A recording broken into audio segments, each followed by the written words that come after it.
کیونکہ جب بندہ ایک گناہ کرتا ہے نا اور اس پہ توبہ نہیں کرتا، معافی نہیں مانگتا، تو دل پہ پھر ایک سیاہ رنگ کا داغ لگ جاتا ہے۔ اگر تو معافی مانگتا ہے، توبہ کرتا ہے، توبہ قبول ہو جاتی ہے تو اس کو مٹا دیا جاتا ہے، اور اگر نہیں کرتا اور اس گناہ پہ ایک اور گناہ کرتا ہے تو وہ سیاہی کا داغ اور بڑا ہو جاتا ہے۔ پھر اگر اس پہ اور گناہ کرتا ہے تو پھر ایک وقت آتا ہے حضرت جی گناہ کر کے پھر پورے کا پورا دل سیاہ ہو جاتا ہے۔ اور اسی طرف حضرت سلطان نے بھی اشارہ دیا، فرماتے ہیں دل کالے تو منہ کالا چنگا، دل کالے تو منہ کالا بھی ہوئے، رنگ کالا بھی ہوئے تو کوئی نہیں۔ اب دیکھیں نا، ہمارے کالے کی اس کالے سے کوئی مماثلت نہیں ہے، حضرت بلال حبشی کا رنگ مبارک ہے تو، لیکن ہمارا کالا، اور قربان جاؤں جی اس کو، لیکن شان دیکھو، دل کالے تو منہ کالا چنگا، کچھ نہیں ہوئے گا جی، رنگ کالا بھی ہوئے گا، وقت گزر، لیکن اگر دل کالا ہو گیا پھر کچھ نہیں رہے گا تیرا، کیونکہ فیصلے کل دل پہ ہونے ہیں، منہ پہ نہیں ہونے ہیں، فیصلے کل دلوں پہ ہونے ہیں۔ یوم لا ینفع مال ولا بنون، وہ پھر کیا ہے حضرت، پھر سارا دل سیاہ ہو جاتا ہے، مر جاتا ہے وہ دل حضرت۔ وہ امام مالک کی بارگاہ میں کوئی بادشاہ آیا کہ عرض کرتا ہے حضور گناہ اگر کرتا ہوں نا تو ہوتا نا ایک بیڈ فیلنگ آنی چاہیے کہ یار یہ کیا ہو گیا، کوئی ندامت نہیں ہوتی، کچھ اس طرح کا فیل ہی نہیں ہوتا، اور اگر کوئی نیکی کر لوں تو کچھ اچھا محسوس نہیں ہوتا۔ آپ نے فرمایا یہ تو زندہ دلوں کا کام ہے، تیرا تو دل ہی مر چکا ہے۔ حضرت سلطان کیا کہہ رہے ہیں، دل کالے تو منہ کالا چنگا، یہ کوئی ایسا نہیں جانے، ہمارے دل مر چکے ہیں، سخت دل لوگ ہیں۔ حضرت مالک بن دینار رحمت اللہ تعالی علیہ فرماتے ہیں کہ اللہ کی طرف سے جو ایک سزا کا نظام ہے نا، کچھ سزائیں ہیں جو جسم کو دی جاتی ہیں، کچھ سزائیں ہیں جو دلوں کو دی جاتی ہیں۔ مثلا جسم کی سزا کیا ہے، روزی کا تنگ ہو جانا، جب بندہ گناہ کے راستے پہ چلتا ہے نا، ایک اس کا نظام ہے نا سزا دینے کا ہے۔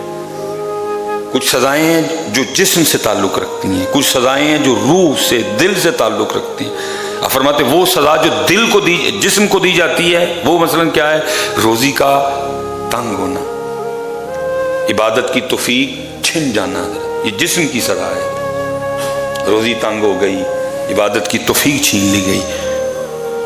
اور پھر آپ آگے فرماتے ہیں دلوں کی سزا کیا ہے، آپ فرماتے ہیں دلوں کی سزا میں سب سے بڑی سزا یہ ہے کہ دل کا سخت ہو جانا۔ اور میرے خیال سے اس وقت میں اپنے پاکستان کی بات کروں تو پھر ایک کثیر تعداد دل کی سختی کی سزا میں مبتلا ہے، سخت ہیں دل حضرت ہمارے۔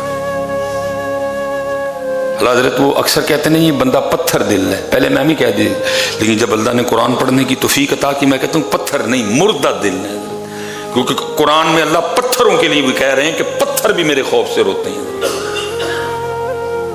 کچھ اس طرح کے روتے ہیں کہ چشمے جاری ہوتے ہیں، کچھ اس طرح روتے ہیں کہ نہریں جاری ہوتی ہیں، اتنا روتے ہیں، پتھر بھی اللہ کے خوف سے مردہ دل ہے۔ دل کالے تو منہ کالا چنگا، جے کوئی ایسنو جانے،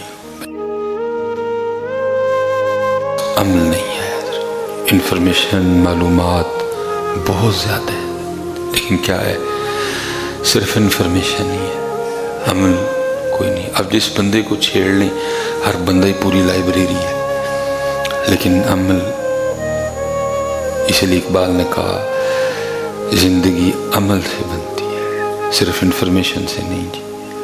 زندگی ہر بندہ ہاتھ میں موبائل پکڑے بیٹھا ہے اور کچھ نہ کچھ مل رہا ہے، اچھا مل رہا ہے، برا مل رہا ہے، یہ بات کی مل رہا ہے بہرحال، تو انفارمیشن ہے۔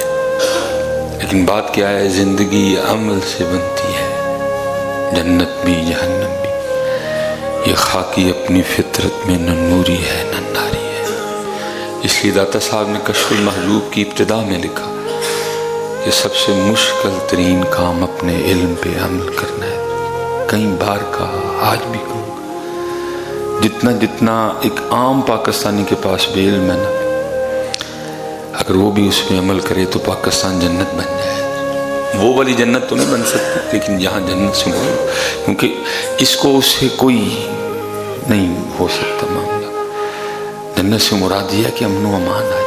جتنا ایک عام پاکستانی کے پاس بھی علم ہے، لیکن مسئلہ کیا ہے کہ صرف علم ہے، عمل کوئی نہیں. عام سے عام پاکستانی کو بھی پتہ ہے کہ دھوکہ نہیں دینا، لیکن بس ہے کہ عمل نہیں ہے. عام سے عام پاکستانی کو بھی پتہ ہے کہ جی ذخیرہ اندوزی نہیں کرنی، لیکن عمل، ملاوٹ نہیں کرنی، جھوٹ نہیں بولنا.